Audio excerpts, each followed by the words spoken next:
നിങ്ങൾ എന്തിനെയാണ് പരിഹസിച്ചത്? റസൂലുള്ളാഹിയുടെ സുന്നത്തനുസരിച്ചുകൊണ്ട് ഞങ്ങൾ താടി വളർത്തിയെങ്കിൽ അത് മുറ്റമടിക്കുന്ന പറ്റുമെന്നും ബ്രഷാക്കാൻ പറ്റുമെന്നും കുന്തമാണെന്നും കുന്തത്തിനൊരു താടി എന്നുമൊക്കെ പറഞ്ഞിട്ട് നിങ്ങൾ അഷ്റഫുൽ ഖൽഖായ ഹബീബിന്റെ സുന്നത്തിനെയല്ലേ പരിഹസിച്ചത്? അതുകൊണ്ട് അപ്പരിഹാസം മുഴുവൻ ആദ്യമായി ചെന്ന് തറക്കുന്നത് ഹബീബായ ഞങ്ങളെ നേതാവ് നാളെ ഹൗദുൽ കൗസറിൽ നിന്ന് മുഅ്മിനീങ്ങൾ വെള്ളം മുക്കിക്കൊടുക്കാൻ വേണ്ടി നിൽക്കുമ്പോ റസൂലുള്ളാഹിയുടെ കയ്യിൽ നിന്ന് ഒരിച്ചു വെള്ളം കുടിക്കാൻ വേണ്ടി ദാഹിച്ചു പോകുമ്പോ ഞങ്ങൾക്ക് നോക്കി കണ്ടാസ്വദിക്കേണ്ട ഞങ്ങളുടെ നേതാവിന്റെ നേരെയല്ലേ നിങ്ങളുടെ ഈ പരിഹാസം ചെന്ന് തറക്കുന്നത്? പരിഹസിച്ചിട്ടില്ലേ മുസ്ലിയാരെ? നിങ്ങൾ എന്തിനാണ് പരിഹാസം പറഞ്ഞത്? ആളുകളൊന്ന് കാണട്ടെ നിങ്ങളുടെ ആ സംസ്കാരം.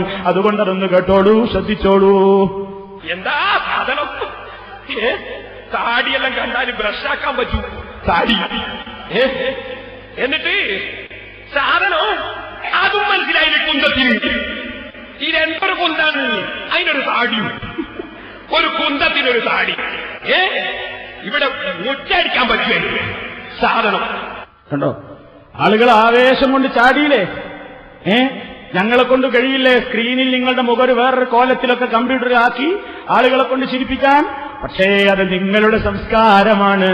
നിങ്ങൾ പഠിച്ചിടത്ത് നിന്നല്ലല്ലോ ഞങ്ങൾ പഠിച്ചത്. സംസ്കാരമുള്ള ഗുരുനാഥന്മാരല്ലേ പഠിപ്പിച്ചത്.